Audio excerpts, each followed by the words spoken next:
Welcome to The Explainer. Today we're going to unpack a really fascinating and pretty provocative theory that suggests there are some hidden mechanics at play in the American political system.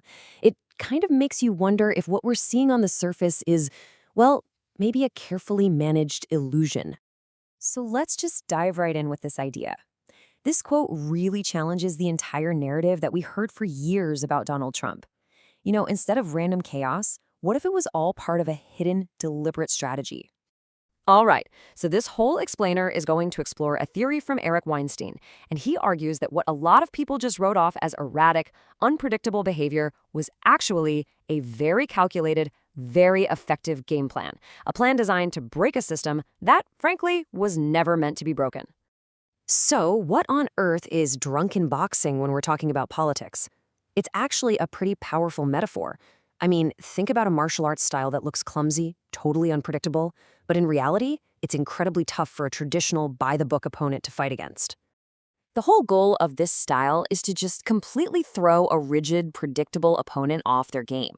By being strategically unreadable, you force the other side onto their back foot. They're constantly just reacting to you. They're never controlling the narrative. You're never where they think you're going to be.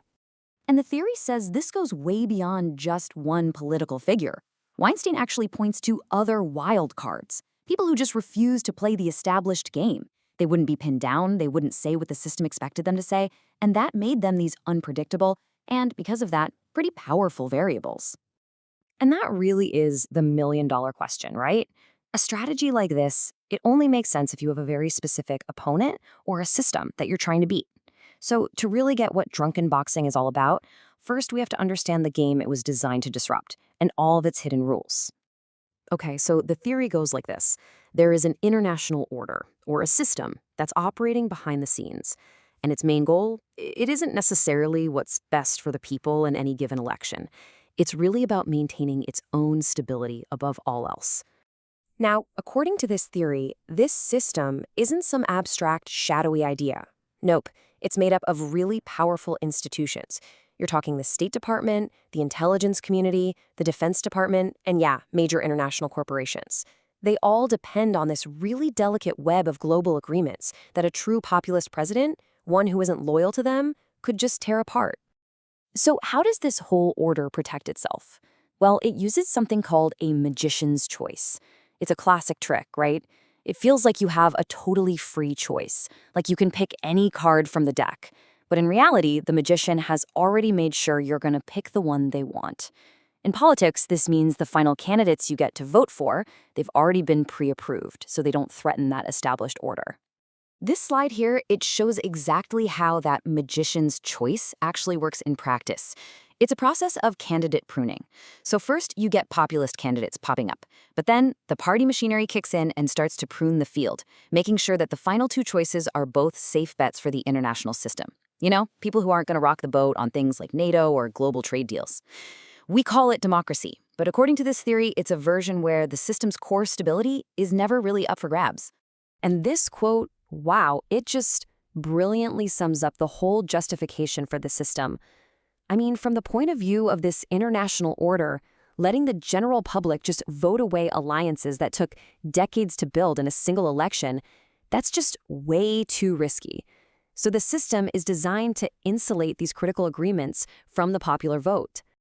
And for decades, this system just kind of worked. But then came 2016. Something completely unexpected happened, and the whole structure was basically thrown into a total crisis. For the very first time in modern history, a candidate who was seen as completely unacceptable to the international order. He broke through that whole pruning process, and then he won.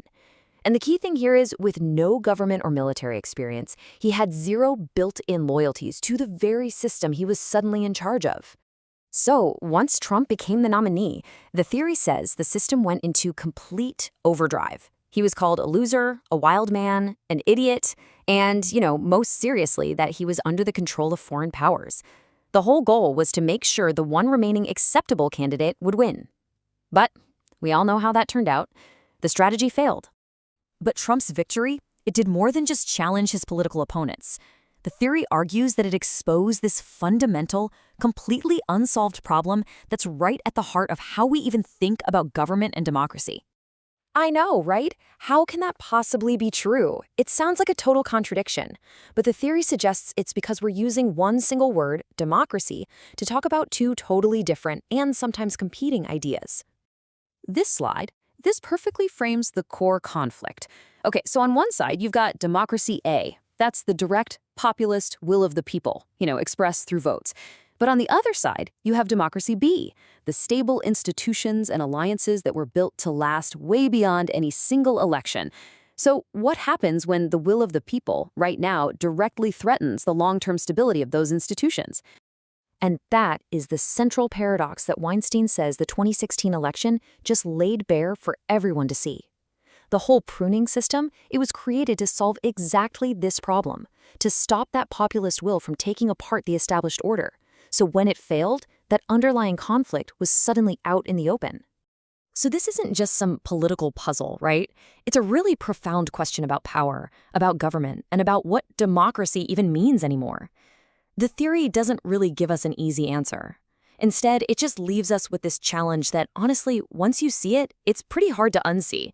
When the voice of the people is in direct conflict with the system that was built to protect them, which one is supposed to win?